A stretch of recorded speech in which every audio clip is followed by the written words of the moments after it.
Walimu wakuu na maafisa elimu kata katika halmashauri ya wilaya ya Busega mkoani Simiyu wamejengewa uwezo wa namna ya kuunda jumuiya za ujifunzaji katika vituo vyao ili kuongeza kiwango cha ufaulu wa wanafunzi. Mwezeshaji wa mafunzo haya kutoka wakala wa maendeleo ya uongozi wa elimu ADEM, Mohamed Somba, anasema dhima ni kuwawezesha walimu wakuu na maafisa elimu kata hawa kuwa na uwezo wa kutatua changamoto mbalimbali za kielimu kwenye maeneo yao. Dhima ama kazi kubwa ya mafunzo haya ni kuweza kuwawezesha viongozi wa idara hii ya elimu kwa halmashauri ya Busega, hususan kwa upande wa ngazi ya shule kwa maana walimu wakuu na ngazi ya kata kwa maana maafisa elimu kata, ambao wao moja kwa moja wanahusika moja kwa moja direct katika kile kinachoweza kufanyika kule shuleni. Kwa hiyo wale wamewezeshwa katika mafunzo haya ili waweze kwenda kukuza ufaulu ama ufundishaji na ujifunzaji kule shuleni.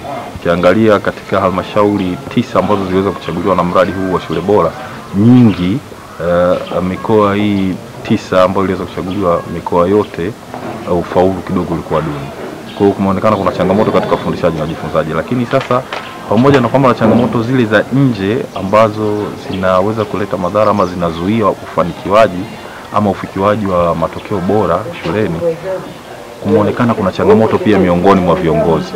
Hasa hao viongozi ndio tumewahitaji waweze kufika hapa ili waweze kuwezeshwa katika stadi mbalimbali kwa kupitia jumuiya za kujifunza. Tunapata kuelewa jumuiya za kujifunza zimeundwa, ambazo zitaundwa sasa na walimu wakuu na maafisa elimu kata, ili wawe wanakutana walau mara 4 kwa mwaka, kwa maana kila robo mara moja kwa kila robo ndani ya mwaka, ili waweze kuwezeshana wao kwa wao, wabadilishane mawazo, waweze kushirikishana mafanikio, kushirikishana rasilimali, ili kwa yule aliyekwama asiweze kupata changamoto tena za kutafuta watu kutoka mbali, ikiwa pale kuna wengine ambao ni mfano bora ambao wameweza kufanikiwa, ambao hiyo sasa itakuwa ni njia nzuri zaidi mwanzoni kabisa, inakuwa ni primary level kabla ya kufika ngazi za juu, kwamba wanaweza kusuluhisha pale katika ngazi ile ya kata.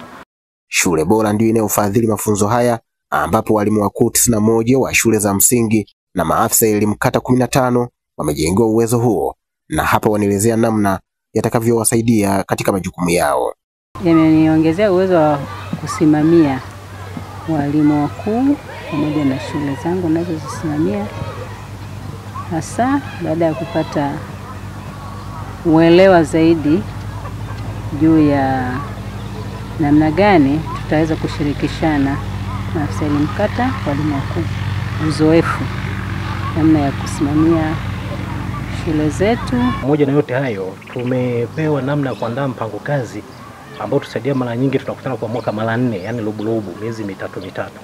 Kwa maana mafunzo ni muhimu sana kwa walimu wakuu. Kwa sababu gani? Yanatujengea namna na kutupatia stadi za uongozi za kuweza kusimama katika nafasi zetu na kuweza kuinua kiwango cha ufaulu. Mafunzo haya yanatusaidia sisi walimu wakuu na waratibu kusaidia kupambana na migogoro iliyoko mashuleni, lakini pia yanatusaidia jinsi ya uendeshaji wa shule.